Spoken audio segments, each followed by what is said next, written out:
પૂર્વ collector doctor Rajendra પટેલને કોર્ટમાં રજૂ કરાશે। અમદાવાદની સ્પેશિયલ પીએમએલએ કોર્ટમાં પૂર્વ કલેક્ટરને રજૂ કરવામાં આવશે। 5 દિવસના રિમાન્ડ બાદ રાજેન્દ્ર પટેલને કોર્ટમાં આજે રજૂ કરાશે। 10 કરોડથી વધુની લાંચ લેવાનો પૂર્વ કલેક્ટર પર આરોપ છે। લાંચની રકમનો 50% ભાગ પૂર્વ કલેક્ટરે લીધાનું તપાસમાં ખુલ્યું છે। વધુ વિગતો સાથે સંવાદદાતા મૌલિક ઉપાધ્યાય ફોનલાઈન પર જોડાઈ ગયા છે। જી મૌલિક, આજે પૂર્વ કલેક્ટરને કોર્ટમાં રજૂ કરવામાં આવશે, શું વિગત?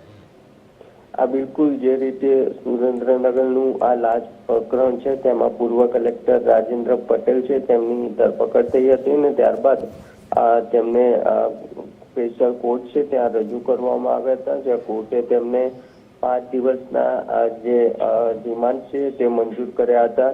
જો કે આજે 5 દિવસના રિમાન્ડ પૂર્ણ થયા બાદ તેમને કોર્ટમાં રજૂ કરવામાં આવશે। અત્યાર સુધીની જે ઈડીની તપાસ છે તેમાં સામે આવ્યું હતું કે કલેક્ટર કચેરી જે આ લાંચનું સમગ્ર પ્રકરણ છે તે ચાલતું હતું, જેમાં 10 કરોડથી વધારેની જીઓસી હોવાનું પણ સામે આવ્યું છે। લાંચની રકમના 50% ભાગ પૂર્વ કલેક્ટરે લીધો હોવાનું પણ તપાસમાં સામે આવ્યું છે। જે નિવેદનો નોંધાવ્યા હતા, અલગ અલગ લોકોએ તેમને તે પ્રકારનું નિવેદન છે તે આપ્યું છે।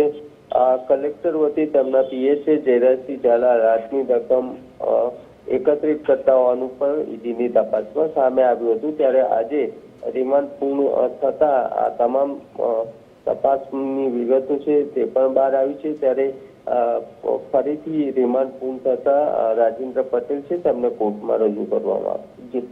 જી મૌલિક, વિગત બદલ આપનો આભાર।